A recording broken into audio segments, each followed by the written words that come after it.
Hello everyone, Herman Deal, the real deal here. Today I want to talk about you're traveling and you want to do a pull workout, meaning by pull, that means you're going to be working your biceps, your back, and because it's a full body pull workout, you're going to be working the back of your legs, the hamstrings and or the glute muscles. Mainly, there's three glute muscles, mainly the two inner smaller glute muscles. That's what you're going to be working out on a pull day. So the great thing about traveling is that when you take bands, it's so much easier. So let's suppose that you're at a hotel and it has no gym. So you have absolutely really nothing to help you get your workout done. But all you need is one thick band like this, just a regular elastic band that's kind of thick. Usually you're going to need one similar to that that's thinner. So that's just two bands there. And then you're going to need another band with handles, okay? Because we're going to be doing some bicep curls. We're going to doing one with palm up, one with palm down. And that's what you really want the handles for. That's going to be important. And you might want, some thicker bands connecting to this. Whenever you get these bands on Amazon, very inexpensive, and there's too many companies that make this. There's a lot of companies that make this. They're not expensive at all. But anyway, you can get different colored bands to attach to this to make the resistance harder. So here now I'm going to get into some of the videos to really show you what are the 5 workouts you're going to do. So when doing these workouts, you are always going to start typically with an upper body workout. Then you're going to go lower body to kind of give your upper body a rest. And then you're going to go back to an upper body. So we end up doing 3 upper body workouts, 2 lower body workouts on a pull day. The same is done on a push day, by the way. We'll get to a push workout in the next video, but today we're only sticking with pull workouts.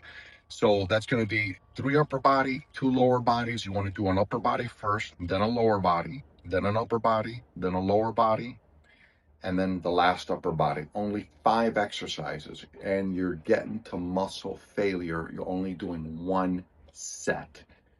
That's it. That's all you need to do. The important thing is that when you're doing a set, like if you're doing a biceps curl like this, keeping it close to the body, going all the way up to your chest, you want to keep going, keeping the tension. You don't want to go all the way down and rest. You want to keep muscle tension. So you're going up to your chest, down close to the body. If you're out here, that's where you can hurt your back. So you're not doing that. We're doing a drag curl, bringing it up like this. And we want to go to the point where we're like, we're doing partial reps. You can't even bring it all the way up to the chest. And then we want to keep track of it. We want to track how many do we get up to the chest. That's a full one there. How many of those can you do? And then you get to that point of partial reps, can't do it anymore. Done. 1 set to failure. That's all we need to do. I'm going to show you a few examples with the videos coming up. You have to do this properly in order to get a good biceps workout. So you want to put this in between your feet. You want to grab it palm down like this. You want to make it so that it's sort of like a hammer curl. So you're grabbing it exactly this way. If you do this, you can easily hurt your wrist. So you want to grab it palm down like this. And you want to bring it up close to your body, because if you do it like this, it can hurt your low back. So you're going to bring it up close to the body like that in order to really get a good biceps workout. The beauty of this exercise is that you're also working your core big time. It's the way to use a band without any handles. Okay, and I'm going to go in sequential order here. Here I am doing the one-legged bridge. So we did an upper body workout. Now we're going to do a lower body workout. And the one-legged bridge, the important thing here is that we're working the hamstrings. I'm using my heel. You can see with my leg there, my foot is up in the front, and I'm just using my heel because if you use the full foot, you might use your quadriceps. And we're doing a pull workout. We only want to work out our hamstring, not the front of our leg, our quadriceps muscle. I'm going all the way down so that my butt touches the floor. I'm keeping the other leg up. I'm not letting the other leg touch the floor. Only my butt touches. And I'm going to do this, go all the way to failure. This is a tremendous hamstring and glute workout. You really feel it in your glutes. And because of the fact that you're only using one leg, it creates some disbalance. And this is a good thing because there's more muscle recruitment when there is disbalance. Here I am doing it outside by the pool. If you don't have a gym, you can use a deck chair like I'm using it here. And here I am. This is just a picture. I'm using a sofa here. This is when I went to Colorado about 2 years ago. I was doing my one-legged bridges in Colorado using a couch. Maybe it's too cold to go outside. So don't let excuses get into your head. There's always a way to get a workout in. So this is the third exercise we're doing.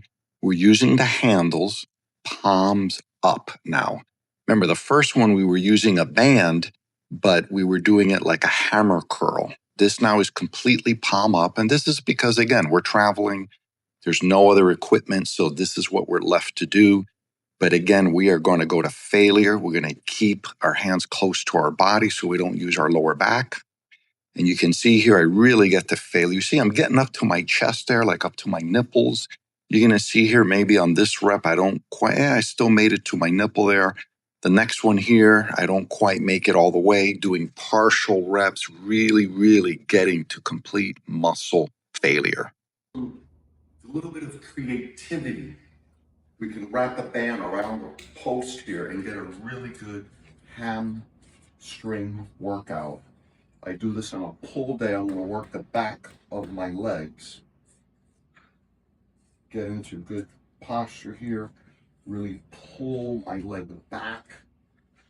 Giving myself a good hamstring workout.